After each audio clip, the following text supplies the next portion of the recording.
Alors, bonjour tout le monde.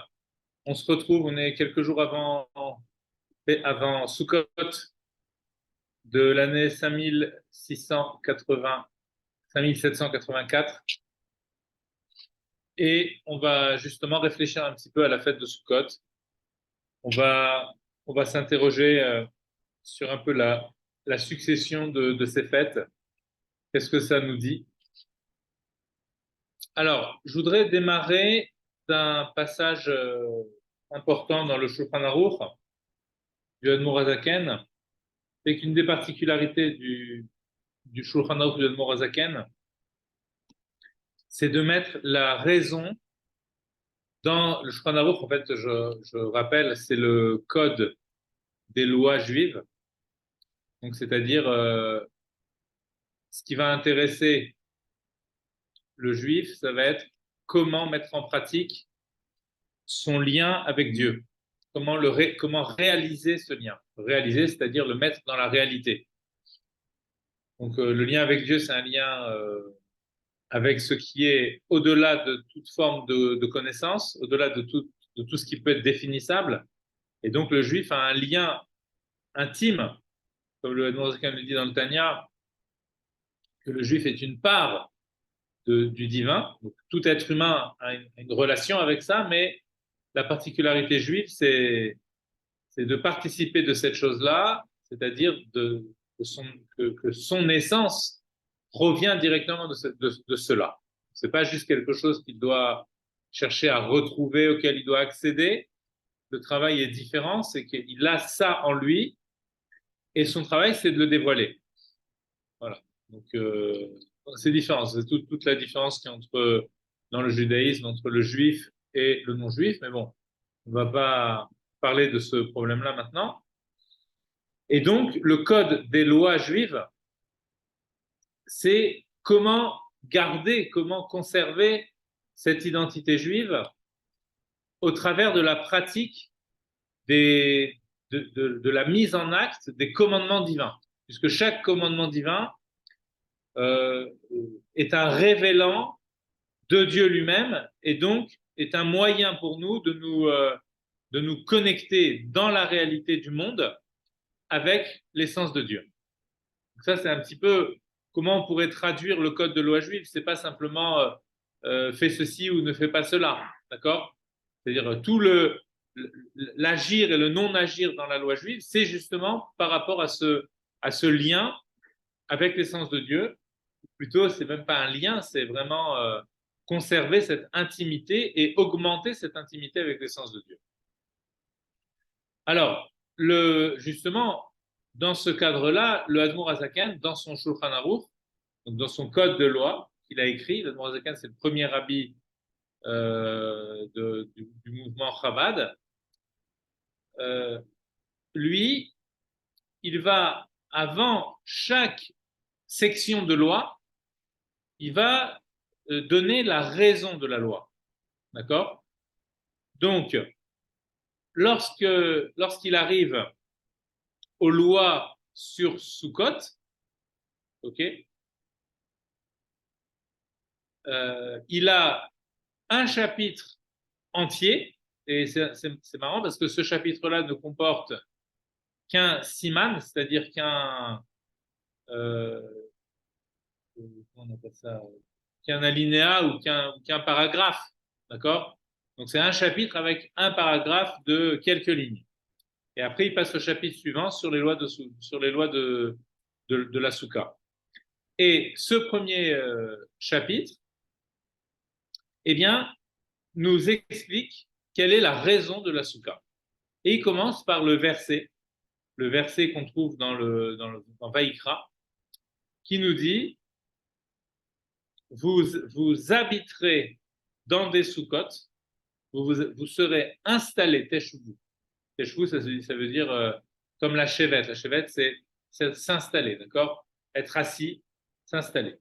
Donc, vous vous installerez dans des soukottes, Shivat Yamim, durant 7 jours, afin que vos générations, c'est-à-dire les générations à venir, après vous, là, le verset s'adresse à la génération du désert, à la génération qui a vécu la sortie d'Égypte. OK? Donc, quand on dit vos générations, ça signifie les générations qui suivront. Donc, afin que les générations à venir sachent, okay, ici une notion de da'at, de connaissance, afin que les générations à venir sachent qui besukot oshafti et bene Israël beotzi otam meretz Mitzrayim. Que, je traduis, c'est dans des cabanes que j'ai installé les enfants d'Israël lorsque je les ai fait sortir de la terre d'Égypte. Et le Admorazaken continue, ces cabanes-là, en fait, c'est une grande cabane, ok, qui enveloppait les béné Israël, qu'on appelle une nuée, des nuées, les Anane Kvodo, c'est-à-dire les nuées de sa gloire avec un S majuscule, la gloire de Dieu, du Kavod. Et ces nuées-là avaient pour fonction de protéger les enfants d'Israël du soleil. Donc en fait, elles avaient pour fonction de leur fournir de l'ombre pour ne pas qu'ils attrapent d'insolation à cause du soleil. D'accord? Et donc, la mitzvah, elle consiste à reproduire quelque chose qui va ressembler à cette situation-là. Donc il nous dit, le verset nous dit, vous allez habiter dans des cabanes, et ces cabanes nous rappellent les Anané Kavod. D'accord? Les Anané Kavod. Et de la sorte, on va pouvoir se souvenir des merveilles, des choses extraordinaires que Dieu a fait pour nous lorsqu'il nous a fait sortir d'Égypte. Voilà. En tout cas, de ces merveilles en général, pas simplement de la sortie d'Égypte. Et c'est pourquoi, donc là vraiment un point pratique, lorsqu'on pratique la mitzvah, lorsqu'on fait la mitzvah de la soukha, on va manger dans la soukha, on va venir s'asseoir dans la soukha. Eh bien, on doit penser que la soukha, elle a pour fonction de nous rappeler la sortie d'Égypte. D'accord? Donc on est assis dans la soukha et attention, Dieu nous a fait sortir d'Égypte. Voilà. Donc ça, c'est vraiment le point de départ. Donc on voit qu'il y a une affiliation entre la sortie d'Égypte et la soukha. Ok? Alors, quel rapport y a-t-il entre la sortie d'Égypte et la soukha? Comment on peut faire un rapport entre les deux? Donc sur le plan historique, il y a quelque chose ici qui se comprend, puisque on est sorti d'Égypte et ensuite Dieu nous a fait habiter dans des soukhotes. Okay. Maintenant, nous, on célèbre la fête de Sukkot avant, en tout cas dans le calendrier par rapport à Rosh Hashanah, avant Pessah. Par rapport à Pessah, ça pose pas de problème parce qu'en fait, euh, à partir de la sortie d'Égypte, on recommence à compter le temps. Les mois sont comptés à partir du mois de Nissan, okay, le mois durant lequel tombe Pessah. Donc du coup, chronologiquement, ça tombe bien après.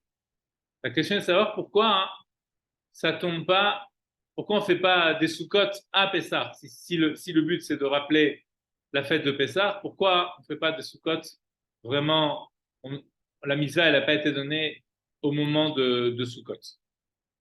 Alors, en fait, ce qu'il faut essayer de comprendre, c'est qu'ici, on voit qu'on a un rapport avec la sortie d'Égypte, mais en même temps, quand on regarde des références, alors là, c'est vraiment directement la référence de la Torah. Donc, la Torah nous demande vraiment que la Souka, elle nous aide à penser à la sortie d'Égypte.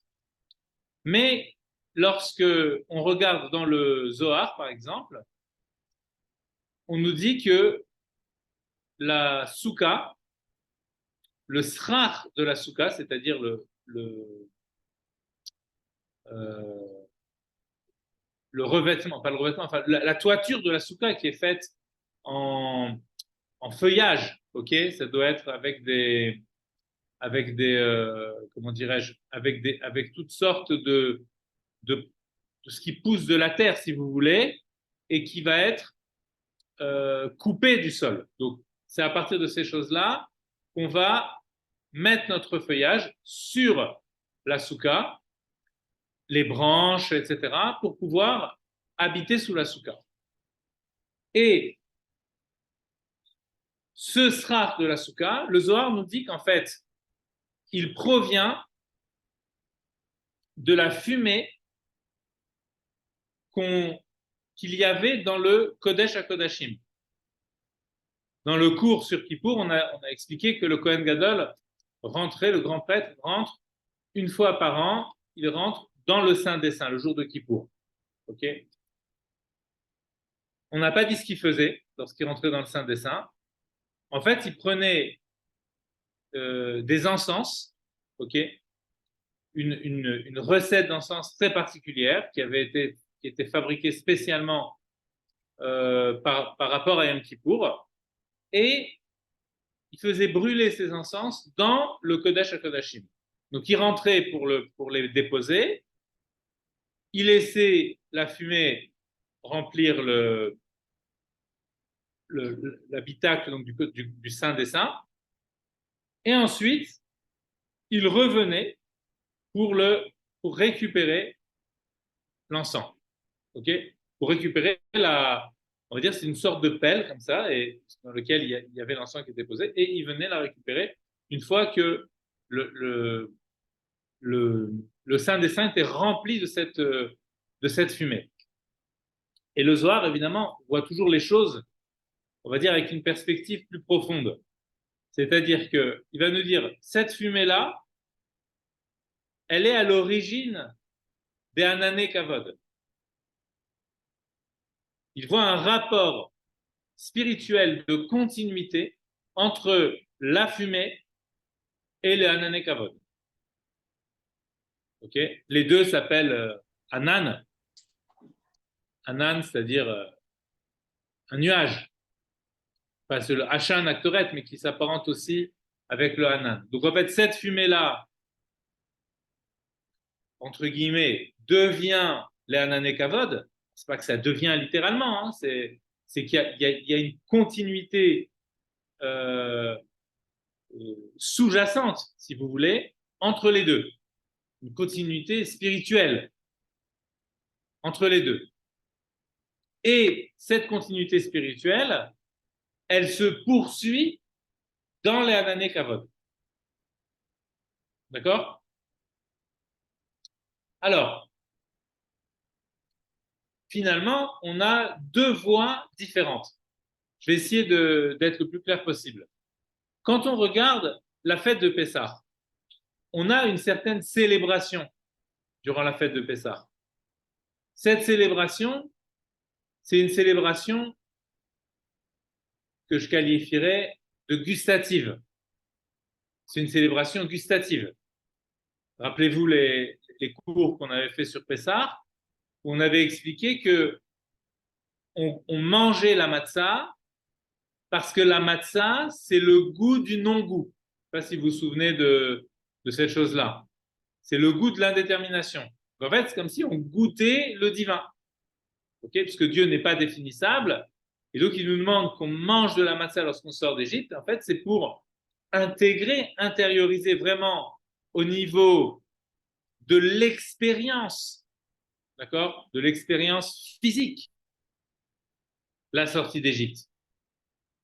Dieu me fait sortir d'Égypte, j'ai besoin de l'intégrer, de le vivre. Et surtout la génération qui n'est pas sortie d'Égypte, ok, elle n'a pas connu cette chose-là, n'a pas connu cette sortie. Donc, il va falloir qu'elle le fasse autrement. Comment? Par les mitzvot qui nous ont été données. D'accord? Et d'ailleurs, c'est intéressant parce que ces mitzvot-là, elles ont aussi été données à la première génération. Donc, il y a vraiment une continuité. Comme si pour sortir d'Égypte, même à la première génération, il fallait déjà consommer la matzah. D'accord? Mais à Sukkot, on n'est pas sur cette voie-là. On n'est pas sur la voie gustative, de l'alimentaire. On ne fait pas l'expérience du divin par la nourriture. Ça, c'est spécifique à Pessah.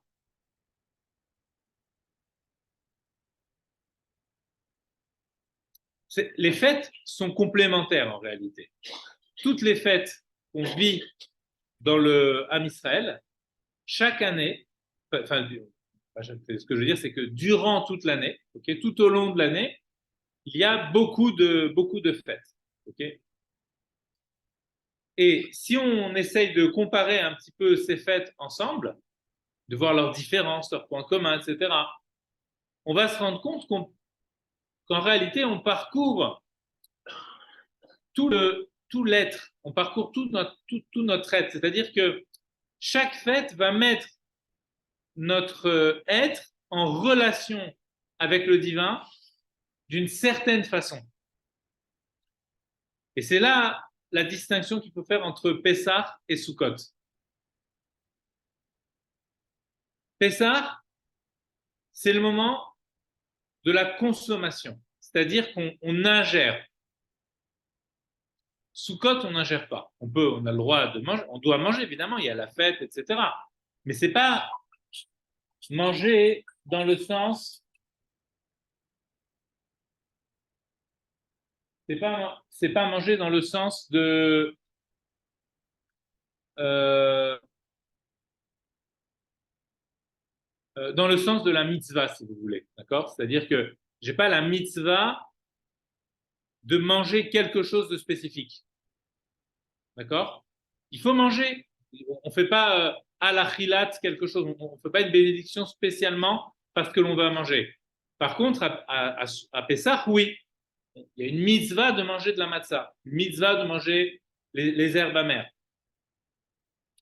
Donc, si je dis que à Pessah, les choses se passent par l'intérieur, mais véritablement sur le plan gustatif, alors logiquement, entre guillemets, logiquement, évidemment, ce sont des mitzvot, on essaye de les comprendre du mieux que l'on peut. Mais si on parle d'ingestion, d'accord, de faire entrer quelque chose en moi, d'expérimenter par le fait d'ingérer quelque chose, alors le complément, ça serait d'avoir quelque chose autour de moi. Et à ce moment-là, je pourrais dire que je suis pratiquement complet. C'est jamais complet, mais ça veut dire on avance vers quelque chose. Pourquoi avoir quelque chose autour de moi? Parce que autour, ça signifie l'atmosphère dans laquelle on est. Ça me rappelle quelque chose un peu ludique, mais bon, si vous allez à Anvers, ça me fait rire d'y penser, mais il y a une rue là-bas à Anvers qui s'appelle la Conscience-Straße, la rue de la conscience. Alors, je disais à un ami, tu vois, si tu veux augmenter ton niveau de conscience, tu vas dans la rue là-bas à Anvers qui s'appelle la rue de la conscience. Je ne sais pas d'où ils ont sorti ce nom de rue-là, mais bon, c'est intéressant. Mais l'idée, elle est là. Ça veut dire, si on va à la rue de la conscience à Anvers, je ne pense pas qu'on aura notre conscience qui va augmenter. Mais par contre, si on rentre dans la souka, là oui, on peut avoir notre conscience qui va augmenter. De toute façon, quand on parle de conscience, en fait, toutes les mitzvot, elles sont liées avec la conscience. Toutes les mitzvot, puisque le Rambam, Maïmonide, donc, conclut son livre de loi, ok, par un verset qui nous dit que dans les temps messianiques, le monde sera rempli de la connaissance de Dieu comme les eaux recouvrent l'océan. Okay, et au tout début du livre, donc c'est 14 livres plus tôt, okay, donc, puisque son grand ouvrage fait 14 livres, donc 14 livres plus tôt, il commençait en disant que le pilier de toute, la base de toutes les bases et le pilier de toutes les sciences, donc de toutes les consciences possibles, eh bien, c'est de savoir qu'un Dieu a créé le monde et que toutes les existences proviennent de cette existence première. Ok, je n'en fais pas un cours sur ça, mais c'est pour dire que tout son livre, depuis le début jusqu'à la fin, même s'il ne reparle pas forcément des problèmes de connaissance pendant la majeure partie de l'ouvrage, eh ben, malgré tout, on reste quand même traversé par cette idée que on commence par la connaissance, on pratique les mitzvot, on finit par la connaissance. Donc on est vraiment, la finalité, c'est d'arriver à la conscience de Dieu dans la réalité. Okay, et cette conscience, justement, elle doit se décliner sur tous ces aspects. Elle doit s'expérimenter sur tous ces aspects. Pessah, c'est le moment où, on va dire, on est au plus proche de la sortie d'Égypte. Et là, la sortie d'Égypte, elle va s'expérimenter par une alimentation. Okay, on va goûter, comme Adam Arishon qui avait goûté, okay, le premier homme qui avait goûté au fruit, avec Chava, sa femme. Ils avaient goûté, c'est Chava d'ailleurs qui a commencé, ils avaient goûté le fruit, et donc ils ont eu la connaissance d'eux-mêmes, ils ont perdu la connaissance de Dieu. Donc à Pessah, on répare cette chose-là aussi par de l'alimentation. D'accord? Mais en fait, c'est pas suffisant. C'est pour ça que Dieu nous a donné d'autres mitzvot. Parce que avoir perdu la conscience de Dieu, c'est aussi se retrouver dans un état d'esprit amoindri. L'état d'esprit, ce que j'appelle ici l'état d'esprit, c'est ce qu'on appellerait l'atmosphère, l'ambiance. Vous voyez? Vous arrivez dans un endroit où tout le monde, je ne sais pas, vous rentrez dans une synagogue et vous voyez tout le monde en train d'étudier, de prier serment, vous rentrez dans une yeshiva, vous voyez comme ça des gens en train d'étudier, tout de suite, même si vous n'êtes pas forcément porté à l'étude, en voyant toutes ces personnes en train d'être vraiment dévouées à leur tâche. Donc eux, ils font un travail simplement intellectuel, ok? Mais en faisant ce travail intellectuel, ils dégagent une atmosphère, d'accord? Et moi, en voyant cette atmosphère, en pénétrant dans cette atmosphère, il y a quelque chose de cette atmosphère qui passe en moi, d'accord? Je vis dans la chose.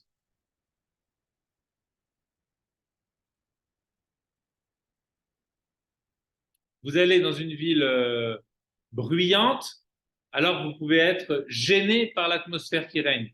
Vous allez dans un endroit où règne une atmosphère malsaine, vous êtes gêné par l'atmosphère. Même si on vous a rien dit, vous pouvez sentir l'atmosphère. Vous allez dans un endroit de gens qui sont bons, vous sentez une bonne atmosphère. D'accord? Cette atmosphère, justement, il faut essayer de le définir et de comprendre qu'en fait, la fête de Sukkot, dans la mitzvah de la Soukha, c'est la création, entre guillemets, c'est le dévoilement, plutôt, c'est le dévoilement de l'atmosphère divine. De l'atmosphère divine. Dans le langage de la Kabbalah, ok, on a deux notions qui sont vraiment clés, qui sont expliquées dans la Chassidoute vraiment abondamment. C'est ce qu'on appelle la notion du makif et la notion du pnimi en hébreu. Makif, ça veut dire ce qui m'enveloppe. Pnimi, ça veut dire ce qui s'intériorise en moi, ce qui est pénétrant, qui entre en moi. Donc il y a cette notion d'atmosphère, d'extérieur, ce qui est autour de moi, et il y a ce que j'expérimente par l'intérieur. Ce qu'on veut à chaque fois, c'est la même chose. Ce qu'on veut à chaque fois, c'est Dieu, c'est tout. Le juif, c'est un fou de Dieu, le vrai fou de Dieu. Celui qui fait grandir sa conscience de sa folie de Dieu. C'est ça le juif véritablement. Quand je dis fou de Dieu, ça veut dire quelque chose de très saint, hein. Ça veut dire quelque chose de très bon, de très pur. Ça veut dire qu'il sent qu'il y a un enjeu dans l'être humain qui est de dépasser sa propre existentialité, sa propre, voilà, l'enfermement dans son moi. Voilà. Son âme, justement, participe de ce qui est au-delà du moi. Son âme provient de l'essence de Dieu. Donc, ça veut dire l'essence de Dieu ne peut pas comment dirais-je, l'essence de Dieu n'est pas définissable. Ça veut dire que je peux même pas la définir comme un moi. C'est ça la différence qu'il y a entre le moi divin et le moi de Dieu. Vous savez, souvent, il y a une question qui est posée, qui est, mais si on applique à l'homme ce qu'on dit sur Dieu, par exemple, on aurait chez l'homme le plus orgueilleux des hommes qui puissent exister. Par exemple, si on dit, il y a un verset dit, Dieu règne, il se part d'orgueil, géout, de fierté. Il se part de fierté, en hébreu moderne, je suis fier, mais c'est la gaava, vous voyez, c'est le même mot le mot gaava provient de ce mot-là. Donc ça veut dire, si un homme disait, moi, homme, je suis fier, je suis orgueilleux, on dirait, c'est qui cet homme? Et pourtant, Dieu le dit sans problème, sur lui-même. Et nous le disons sur Dieu aussi. Alors, tout le monde pose la question, mais alors ça veut dire quoi? Dieu est orgueilleux, c'est quoi cette notion-là? Alors, en fait, si on comprend la différence qu'il y a entre l'homme et Dieu, on comprend que ce qui est de l'orgueil pour Dieu, c'est pas du tout la même chose que l'orgueil pour l'homme. C'est-à-dire que l'orgueil divin, c'est un orgueil entre guillemets mérité, c'est le vrai orgueil. Ok? Pourquoi? Parce que l'ego de Dieu, c'est pas l'ego de l'homme.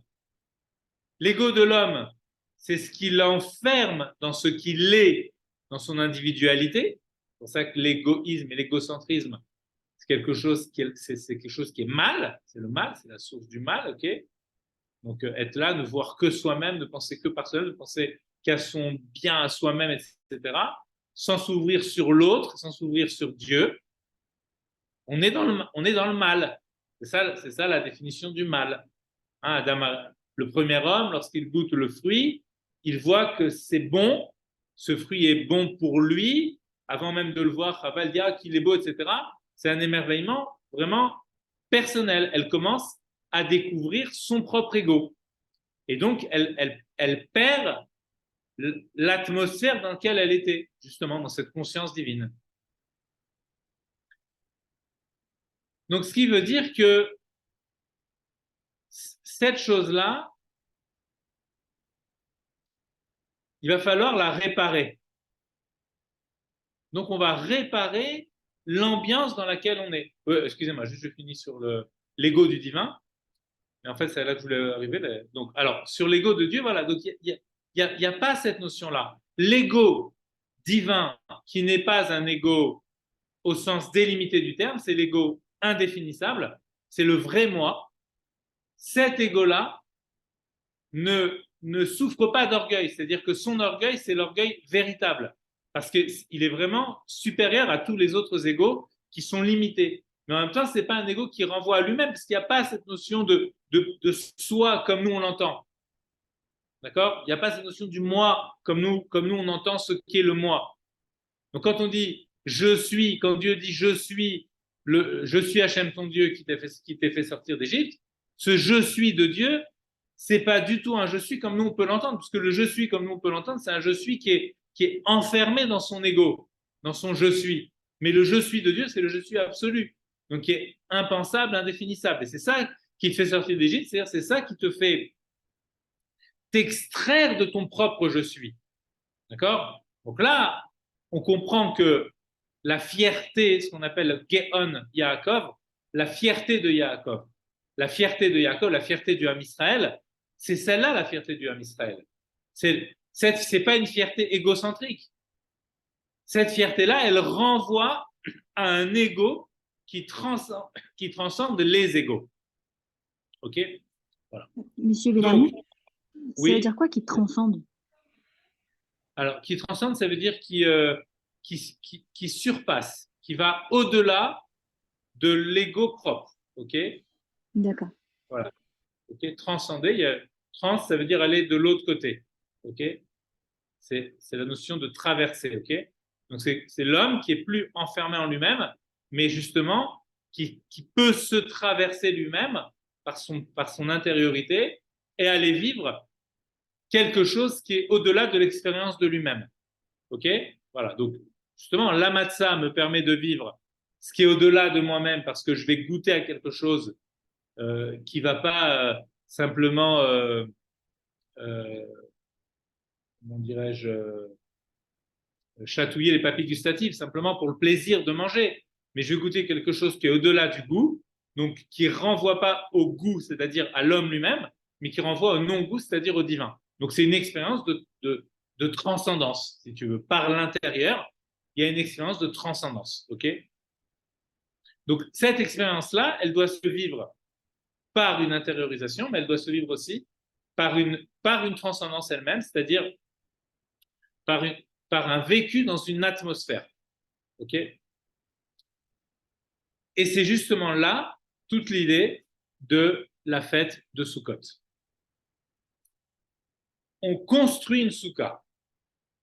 On construit une soukha pour revivre la fête de Pessah, pour revivre la sortie d'Égypte, mais d'une autre façon.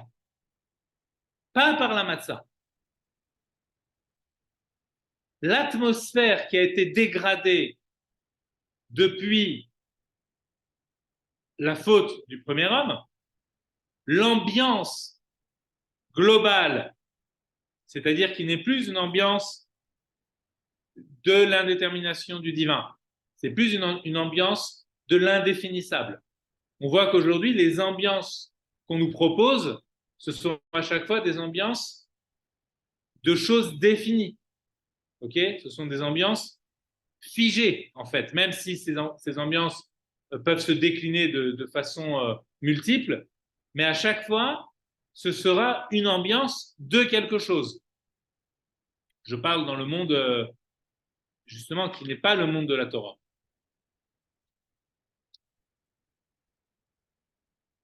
La Torah, ce qu'elle veut faire, c'est recréer la véritable atmosphère. Et même au sens de l'atmosphère, l'atmosphère, on va dire, qui nous permet de respirer. D'accord? Le avir haolam, c'est-à-dire l'air l'air que l'on respire. Il faut recréer une atmosphère. Et pour recréer une atmosphère, il faut la créer dans dans un lieu particulier. Et la soukha, c'est la création de ce lieu. C'est la fabrication de l'atmosphère particulière du divin. Le makif, l'ambiance. On crée une ambiance en construisant une soukha, on crée une ambiance particulière. Entrer dans la soukha, c'est se souvenir de la sortie d'Égypte. Mais comment? Ce qu'il nous disait dans le Shulchan Aruch, le Morazaken. Pourquoi je me souviens de la sortie d'Égypte? La sortie d'Égypte, c'est ce qui m'a permis de me dépasser. Une fois que je me suis dépassé, Dieu me met des nuées pour me protéger du soleil, pour ne pas que je sois désintégré par la puissance du dévoilement divin. Aller au-delà de ce dévoilement extérieur caractérisé par le soleil pour aller dans l'ombre. C'est étonnant cette histoire d'ombre. Pourquoi c'est étonnant? Parce que l'ombre, en général, c'est synonyme d'exil. L'obscurité, l'ombre, ça fait référence à l'obscurité. Donc en général, c'est pas positif. Et là, on a une mitzvah de faire de l'ombre. On construit une soukha qui doit être faite pour l'ombre. Quand on regarde les lois qui suivent dans le Shulchan Aruch, on se rend compte que si quelqu'un fait une soukha, mais pas pour de l'ombre, mais par exemple pour y habiter toute l'année, cette soukha ne sera pas valable. S'il fait une petite cabane pour ranger des outils ou quoi, ce ne sera pas valable parce que ça n'a pas été fait pour de l'ombre. Vous voyez, ça a été fait pour des outils. Donc le but essentiel, c'est pas l'ombre. Donc on voit que la soukha, c'est primordial qu'elle rappelle l'ombre des nuées qui protégeaient du soleil. Mais cette ombre des nuées, on a dit tout à l'heure, qu'il provenait, d'après le Zohar, qu'il provenait de la fumée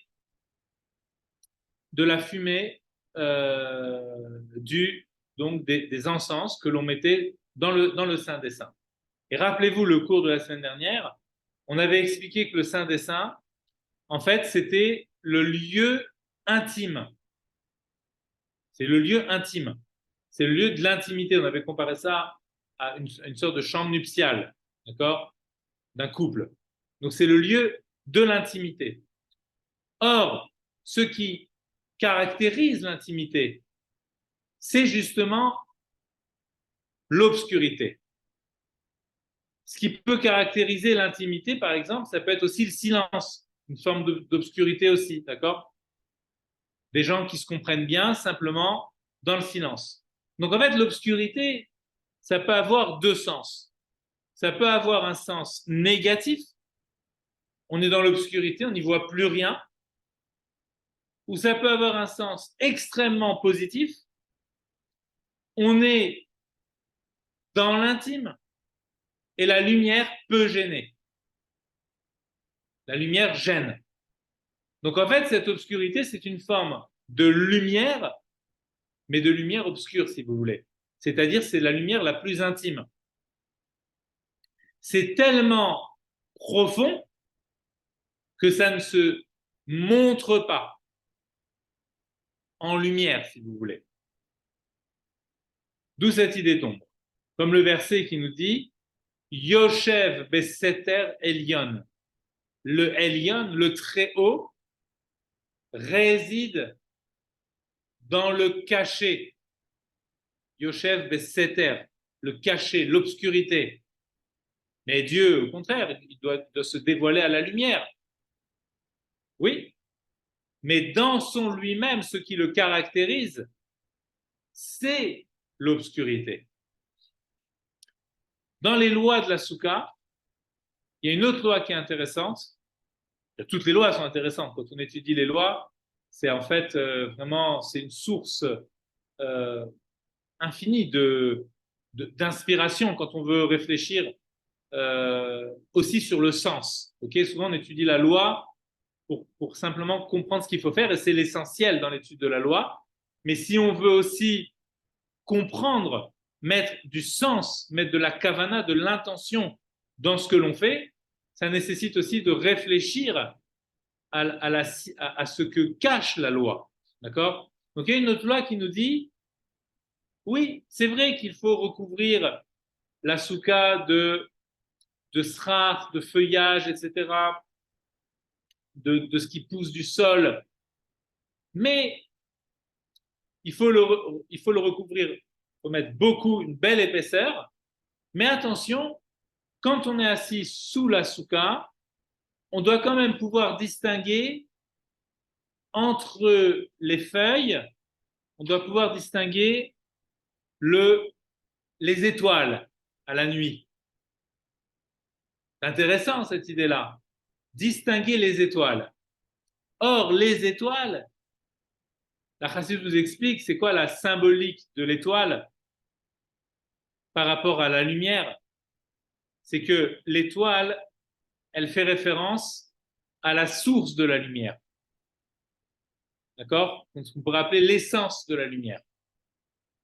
Il y a la lumière qui se projette de l'étoile, mais en fait, quand on parle de l'étoile, même si nous, ce qu'on voit, c'est la lumière qui nous vient de l'étoile, mais en fait, ce qui nous intéresse dans cette lumière-là, c'est qu'elle dit, et ça peut se faire justement parce qu'il y a une très grande distance avec l'étoile, donc on arrive à le voir, mais de loin, c'est qu'en fait, on voit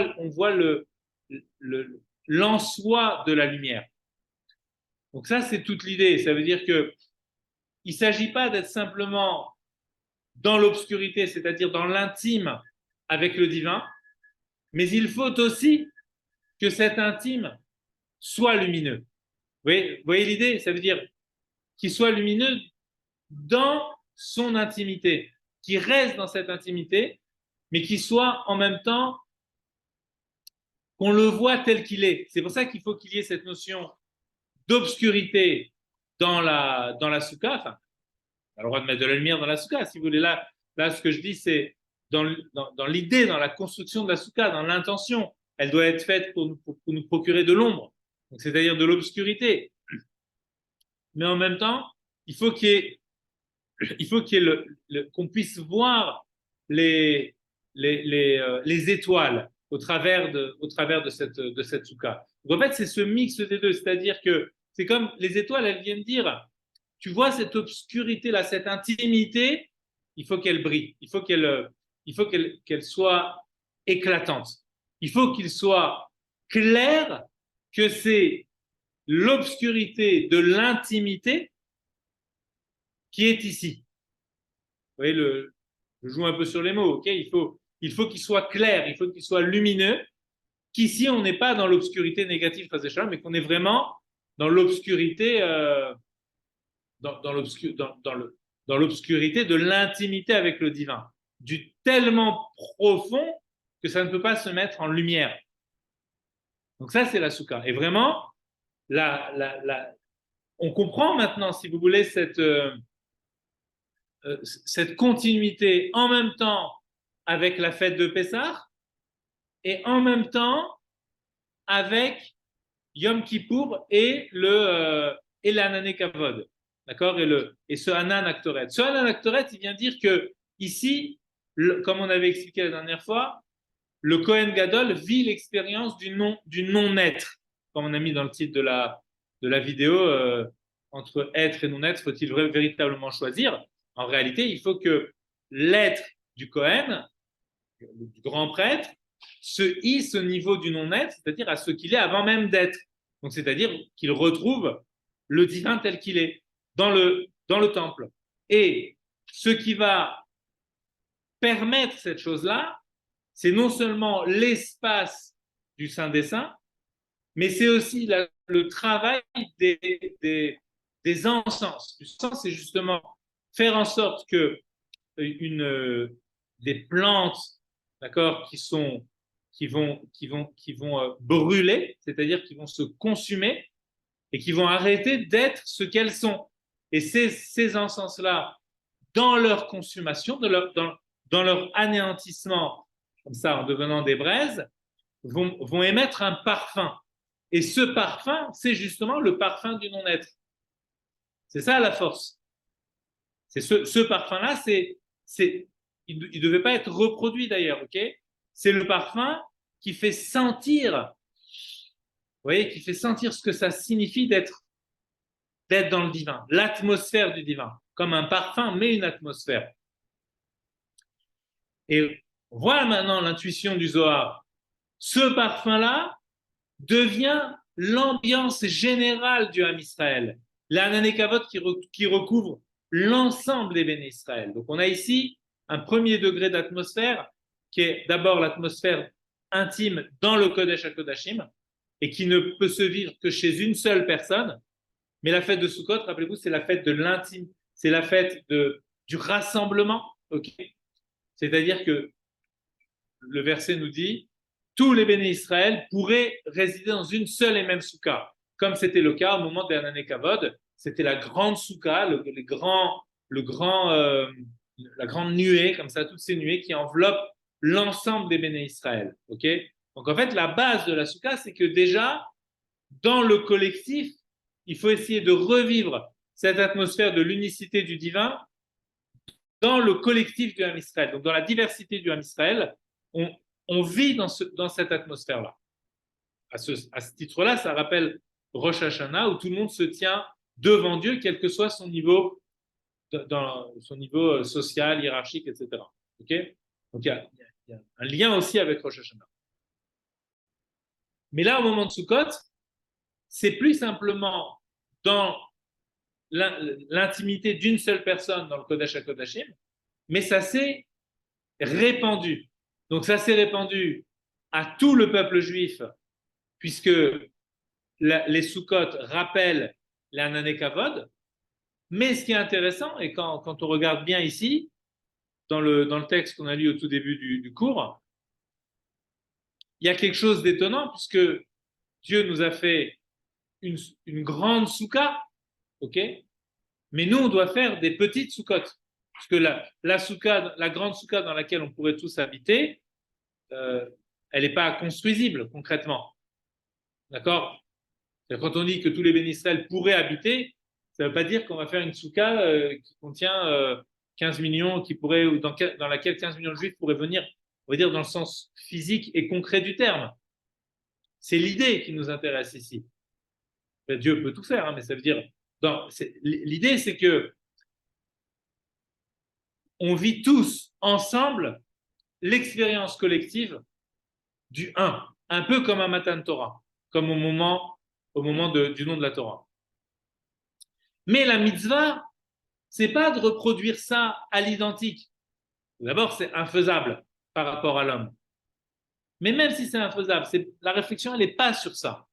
La réflexion, elle est qu'on a quelque chose qui est de l'unique, puisqu'on démarre du Saint des Saints avec cette fumée-là, qui devient, on va dire, par un conduit comme ça, en sous-main, okay, invisible, ok, ce Anané Kavod, cette atmosphère générale de tout le Ham Israël, voilà dans quelle atmosphère baignent les bénis Israël, l'atmosphère de la sainteté. Et ensuite, mitzvah, vous là, tous les enfants d'Israël, vous devez construire aussi votre soukha. Ok? Ça veut dire qu'on est en train de passer d'une unicité extrêmement globale dans laquelle se vit l'unicité de Dieu, dans laquelle se vit l'indétermination absolue, etc., etc., tout ce qu'on dit sur l'essence de Dieu à chaque fois, à quelque chose de particulier. Puisque des sous-cotes, on va en faire et on va en faire beaucoup. D'accord? Et chaque fois, on aura la mitzvah, on sera dans la mitzvah. Ça veut dire qu'ici, l'atmosphère privilégiée du Kohen Gadol, du grand prêtre dans le Saint des Saints, cette atmosphère privilégiée, elle devient généralisée au moment de la fête de Sukkot.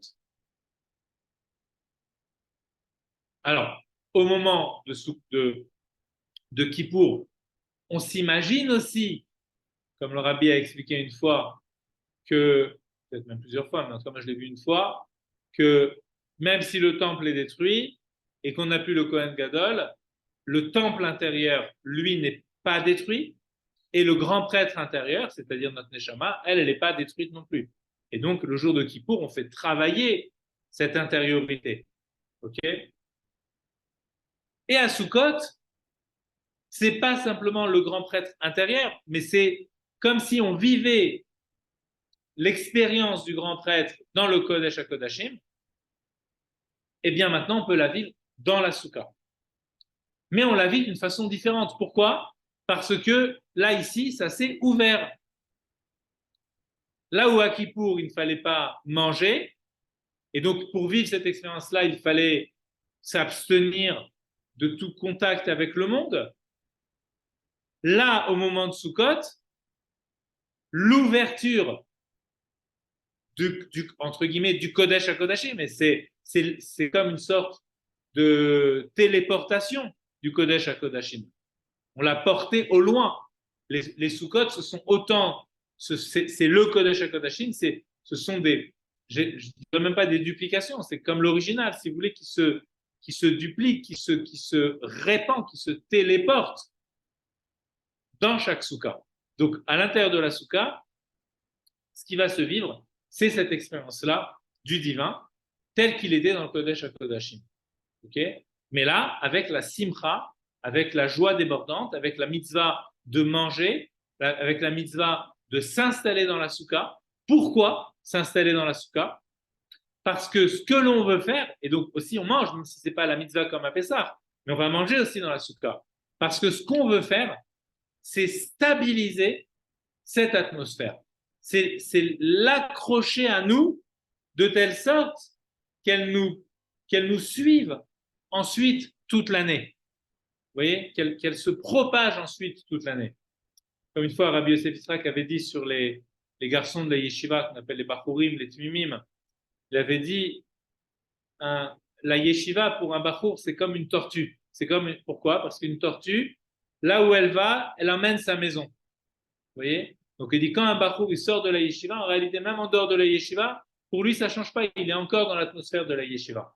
C'est la même idée à Sukkot. Vous voyez? En fait, on est en train de créer l'atmosphère générale pour toute l'année. Donc il faut rentrer dans la soukha et il faut, pour vivre l'expérience de la soukha.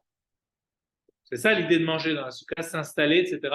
C'est faire en sorte que cette atmosphère-là ne soit pas volatile, qu'elle ne soit pas éphémère, qu'elle s'installe définitivement en nous pour toute l'année.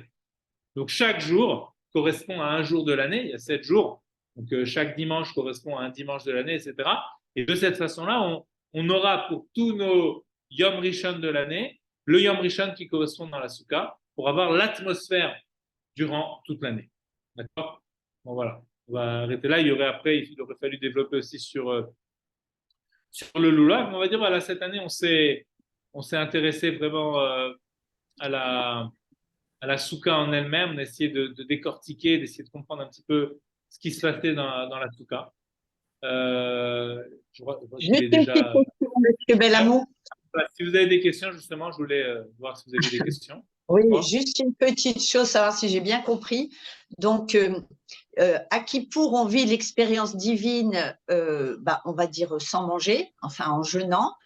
Et à Sukkot, on vit cette même expérience, mais en fait en mangeant et en se réjouissant. Est-ce que c'est la même expérience en fait? Alors, quand je dis la même expérience, évidemment, à partir du moment où il y a une extériorisation, c'est plus tout à fait la même, mais elle se retrouve d'une façon différente. Pourquoi j'ai parlé de manger la soukha? Parce que la soukha, dans l'idée, la soukha, elle représente l'atmosphère. Donc, l'atmosphère du Kodesh HaKodashim, mais cette fois-ci, pour tout le monde. D'accord? Pas uniquement pour le Kohen Gadol. Là, ici, c'est pour tout le monde. Maintenant, pourquoi on mange dans la soukha? Pour que cette atmosphère-là, elle reste figée en nous. Vous voyez l'idée? C'est ça l'idée de manger. On s'assoit pour manger, c'est-à-dire quand on mange aussi, on intériorise la chose, et donc on va vivre l'expérience de quelque chose de bon dans l'ambiance qui est l'ambiance correcte. Vous voyez l'idée ou pas? Je ne sais pas si je suis très clair, mais... En fin de compte, est-ce qu'il y a une différence? En fait, la recherche, elle est la même. Le but est le même à Kippour, en fin de compte. Mais les moyens sont différents. C'est ça? Non, ce n'est pas simplement que les moyens sont différents, c'est-à-dire qu'il faut voir aussi l'ouverture de Yom Kippour. C'est-à-dire que Yom Kippour s'ouvre sur la fête de Sukkot. C'est pas Ok. simplement de la temporalité. Ça veut dire que l'expérience qui était réservée et qui se vivait de façon vraiment Unique. très cachée, unique, un jour, un homme, un endroit, ok? C'est ça. Là, D'accord. ça va s'ouvrir dans la temporalité et dans la spatialité. Ok, ça s'ouvre sur 7 jours et ça s'ouvre sur une spatialité particulière qui est celle de la soukha. Ok. D'accord?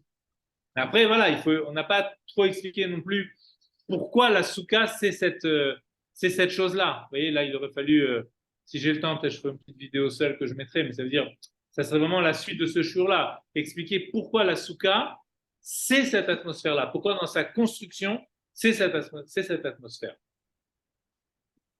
D'accord? On a déjà, Oui, oui. on a déjà un peu de réponse. Hein. Il me semble que l'année dernière, on en avait parlé.